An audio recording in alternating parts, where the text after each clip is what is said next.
Hi, I'm Bugsy and I'm an addict. I'm going to be reading just for today, February 15th, 2024, An Awakening of the Spirit, page 47, basic text, page 49. The last thing we expected was an awakening of the spirit. Few of us came to our first Narcotics Anonymous meeting, aching to take a personal inventory or believing that a spiritual void existed in our souls. We had no inkling that we were about to embark on a journey which would awaken our sleeping spirits.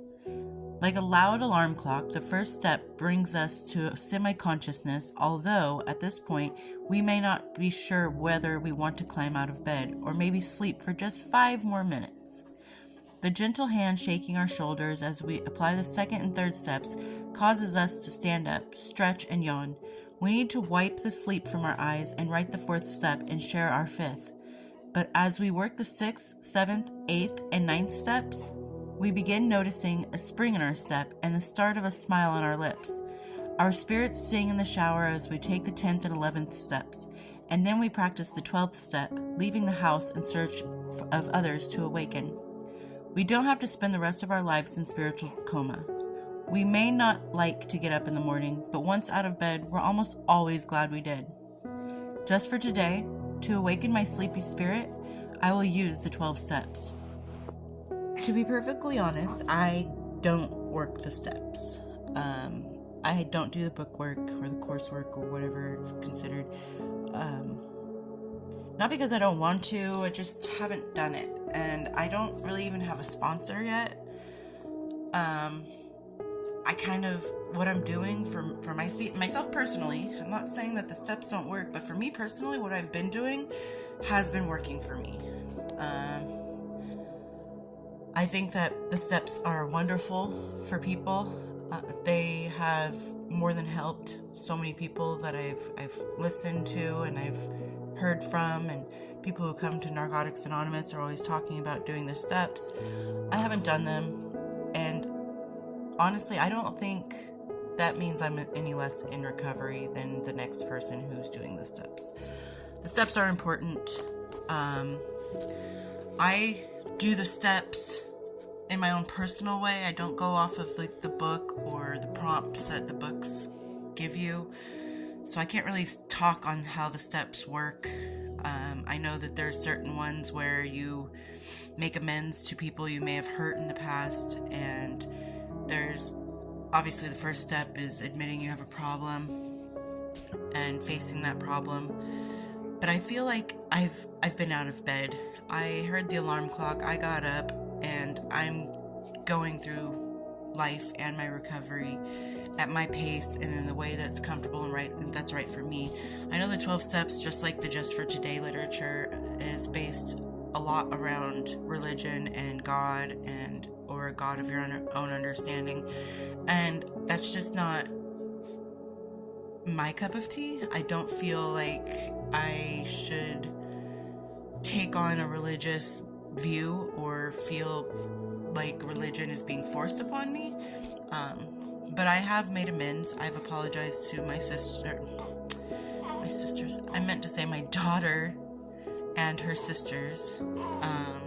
So all my daughters.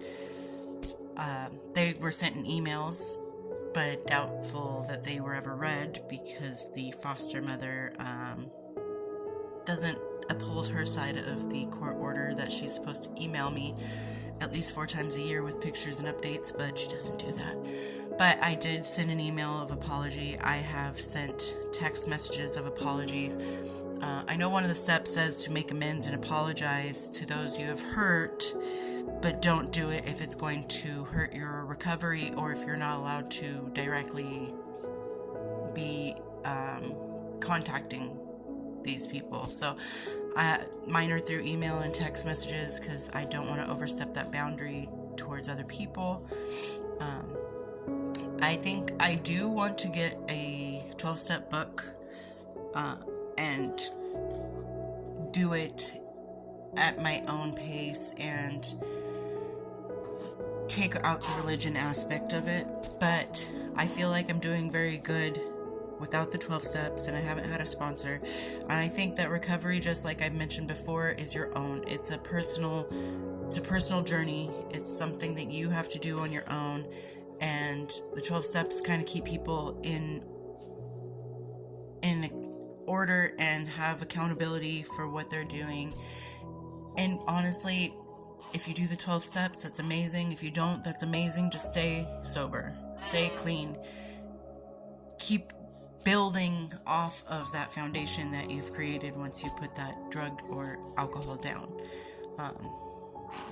And if a sponsor works for you, a sponsor works for you. I have people that are former addicts that I talk to, and I kind of will express to them. They have 17 years under their belt, so I express to them how I feel. So in a way, that is a sponsor. I was talking to a therapist about it at one point, and they're like, if you are talking to somebody who is in recovery and you guys are, no, not therapist, I'm sorry, one of my counselors at rehab, she said, if you're talking to somebody who is in recovery and doing well in recovery, then 2 or more people, just like church-wise, 2 or more people is the gospel, and it is the church no matter where you are.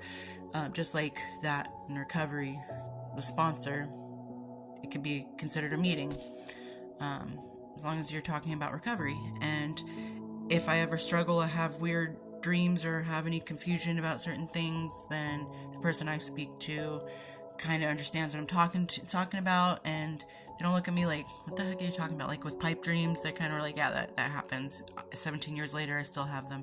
So what I'm doing is working for me. Whatever you're doing that's working for you, keep at it. Don't feel like there's certain things that you have to do in order to be considered sober, because you're sober. If you're not using, you're sober. If you're doing well in life, you're sober.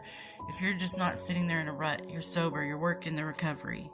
If you need to do the steps to help you get your butt in gear and light a fire under your butt, do it. Whatever will save your life, do it. But I don't really have much else to say. I've talked a lot on this, but I really haven't said much. So I'll talk to you guys later. Bye.